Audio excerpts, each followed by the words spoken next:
things that you said, 'cause I wish you didn't mean it. I'm under attack, running far, far away, and I'd rather keep my distance from you. You don't gotta lie to me to get through.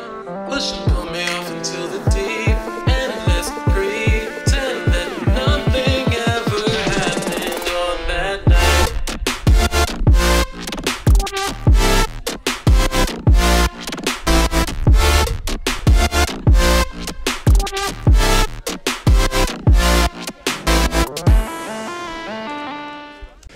Egunon. Egunon. Bonjour. Bonjour. C'est quoi aujourd'hui? C'est une manifestation, c'est un rassemblement, pourquoi? Alors, je suis Vanessa, représentante des parents d'élèves. Aujourd'hui, on se mobilise en fait suite au refus d'un demi-poste qu'on a demandé à l'académie. En fait, il se trouve que nous avons une classe avec 30 enfants, 5 niveaux, dans 40 mètres carrés, et que l'académie ne distingue pas une classe unique, 30 enfants, d'une classe avec multiniveau, comme dans notre école, qui va de la petite section au CE1. Voilà. Parlez-nous de vos soutiens. Il y a les élus ici, il y a les parents d'élèves, il y a les enseignants aussi. Voilà, en fait, là aujourd'hui, on se mobilise avec les parents, des villageois qui sont là, des élus. Annick Trundaï va bien. Nous avons des maires qui sont là, Daniel Oxomendi. Il y aura Julien Lassalle. Voilà, on attend plusieurs élus venir. C'est pas ce que vous demandez, c'est pour l'année prochaine. Oui, c'est pour la rentrée prochaine, mais il faut dire que déjà les conditions actuelles ne sont pas favorables. Il y a 80 sur cette école, et que pour la prévision de la rentrée prochaine, il y a 85 enfants. Est-ce que vous parlez le basque? Vous pouvez nous dire Milesker? Oui, Milesker Deneli. Merci beaucoup.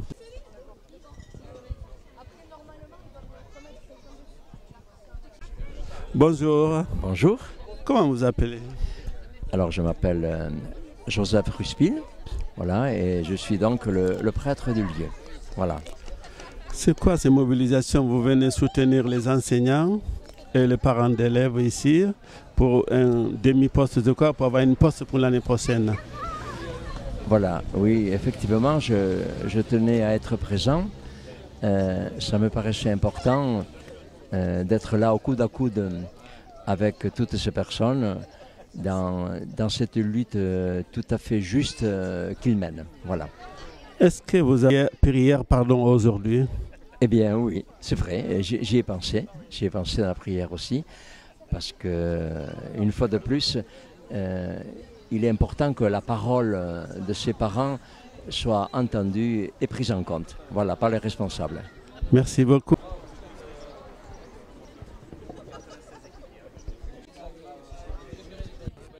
Bonjour.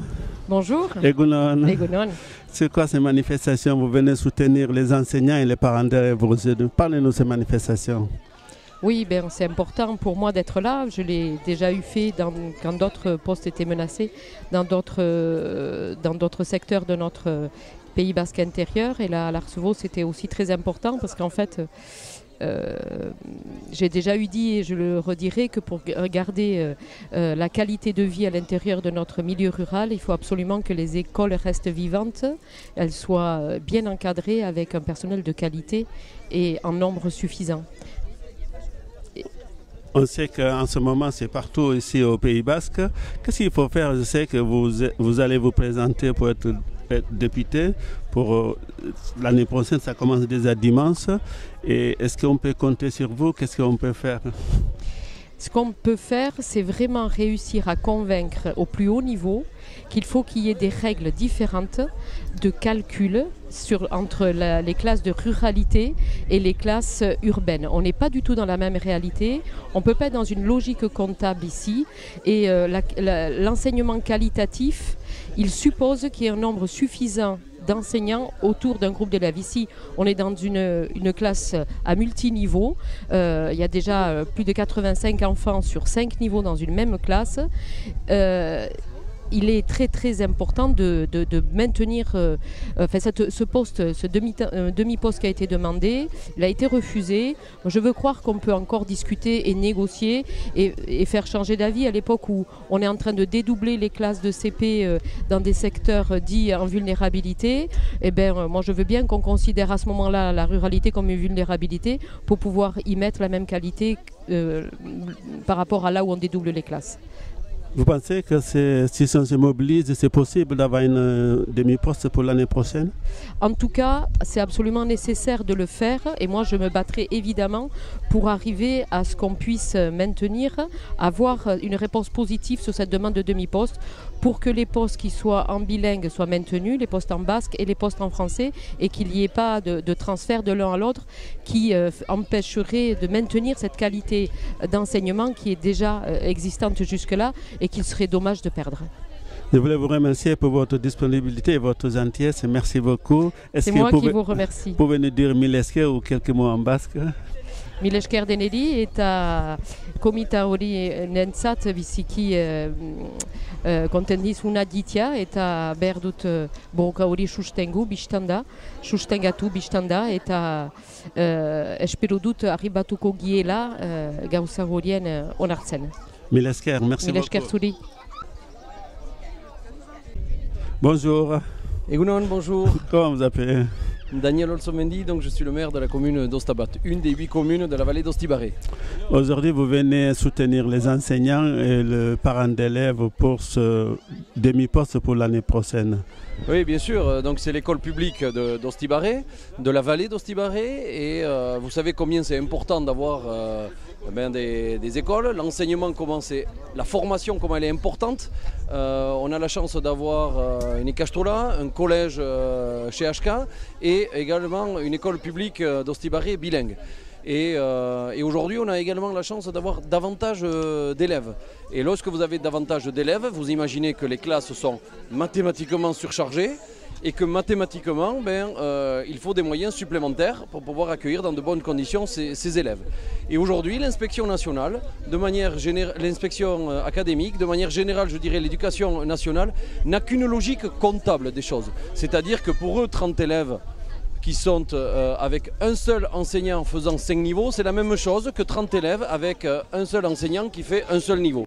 Or, d'un point de vue pédagogique, ça n'a forcément rien à voir, la qualité d'enseignement n'a rien à voir. De plus, l'inspection académique a proposé, dans une école bilingue, de remplacer un demi-poste de basque, d'enlever donc un demi-poste de basque et de le transformer en demi-poste de français. Alors ça, c'est tout simplement scandaleux. Ça veut dire que l'éducation nationale considère qu'une fois de plus, la variable d'ajustement est la langue basque, qu'on peut dégrader l'enseignement du basque. Et aujourd'hui, je félicite l'école publique qui considère qu'on ne doit pas dégrader l'enseignement bilingue. C'est 50 gamins sur 80 à l'école publique. Et aujourd'hui, nous nous battons pour un demi-poste supplémentaire en français pour que l'inspection académique, qui ne comprend qu'une chose, la pression, la mobilisation, la tension.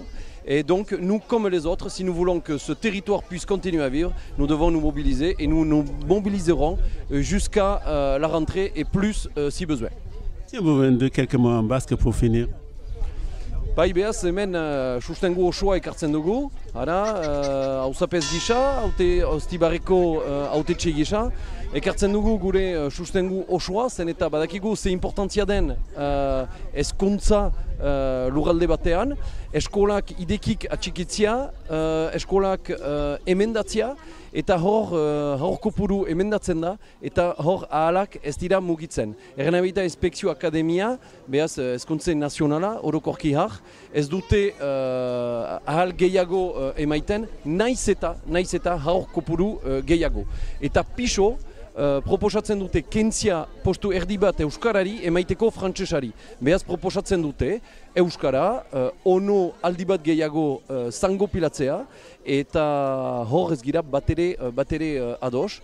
Behaz ez da beste aterabiderik borroka, behar dugu borrokatu postu erdi hori lortu arte eta segituko dugu sartze arteo eta ono segituko dugu ondotik beharrezko balin bada. Milesker, merci beaucoup.